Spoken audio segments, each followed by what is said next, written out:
Time and distance RS Agarwal 45 problem. ఒకరోజు ఇంటి దగ్గర నుండి బయలుదేరి 2.5 కిలోమీటర్ వేగంతో నడుస్తూ స్కూలుకి 6 నిమిషాలు ఆలస్యంగా వెళ్ళాడు. మరునాడు అతడు తన వేగాన్ని 1 km/h పెంచి 6 నిమిషాలు ముందుగానే స్కూలుకు చేరుకున్నాడు. ఇంటి నుంచి స్కూలుకి దూరం ఎంత? సో ఇది ప్రాబ్లం. ఈక్వేషన్ డిస్టెన్స్ కనుక్కోండి కదా. డిస్టెన్స్ ఇదిగో S1 × S2. మనకు 2 వేగాలు ఇచ్చాడు. మొదటి రోజు 2.5 కిలోమీటర్ వేగంతో వెళ్తాడు. మరుసటి రోజు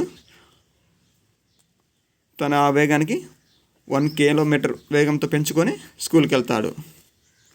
సో వెళ్తున్నాడు కనుక S1 - S2 ఇంటూ టైం కాలం. మనకు టైం కాలం ఏమి ఇచ్చాడు? ఫస్ట్ ఇక్కడ 6 నిమిషాలు ఆలస్యంగా వెళ్తున్నాడు. మళ్ళీ వచ్చేసి 1 km వేగం ఇస్తే 6 నిమిషాలు ముందుగా పోతున్నాడు. ఆలస్యం వస్తే మైనస్ చేయాలి. ముందు వచ్చిన మైనస్ చేయాలి. ఒకటి ఆలస్యము ఒకటి ముందు వచ్చింది కనుక మనం వీటిని మళ్ళీ ప్లస్ చేయాలి. సో టైంని ప్లస్ చేయాలి. 6 × 12. సో ఫస్ట్ డిస్టెన్స్ ఎంత వేగంతో పోతున్నాడు? 2.5 వేగంతో పోతున్నాడు. తర్వాత ఏం చేశాడు? తన వేగాన్ని ఇక్కడ చూడండి, తన వేగాన్ని 1 km పెంచాడు. 2.5కి 1 km పెంచుకున్నాడు. అప్పుడంతా 3.5. సబ్ట్రాక్ట్ చేస్తే S1 - S1 చేస్తే 3.5 నుంచి 2.5 పోతే 1. టైం ఎంత ఇచ్చాడు? 6 నిమిషాలు ఆలస్యంగా 6 నిమిషాలు ముందుగా. ఆలస్యం ముందు అన్నాడు కనుక ప్లస్ చేసుకోవాలి.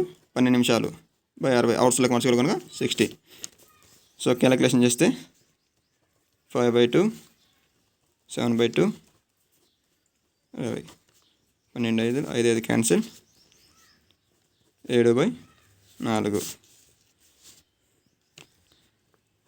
భిన్నంలో రాసుకుంటే 3/4 కిలోమీటర్ డిస్టెన్స్ ఇది. సో ఇక్కడ ఏమంటున్నాడు? ఇంటి దగ్గర నుండి బయలుదేరి ఎంత వేగంతో పోతున్నాడు? 2.5 వేగంతో పోతున్నాడు. నడుస్తూ స్కూల్కి వెళ్తే 6 నిమిషాలు ఆలస్యంగా వెళ్ళాడు. మరుసటి రోజు లేట్ అయిందని త్వరగా వెళ్ళాలనే ఉద్దేశంతో మరునాడు అతను ఏం చేశాడు? తన వేగాన్ని ఎంత పెంచాడు? మొదటి రోజు 2.5 వేగంతో పోయాడు. ఇప్పుడు ఏం చేశాడు? ఆ వేగంతో పోతే లేట్ అవుతుందని చెప్పేసి వేగాన్ని పెంచుకోవాలా. సో 1 km పెంచుకున్నాడు. సో 2.5కి 1 km పెంచితే 3.5. సో ఇక్కడేంటి?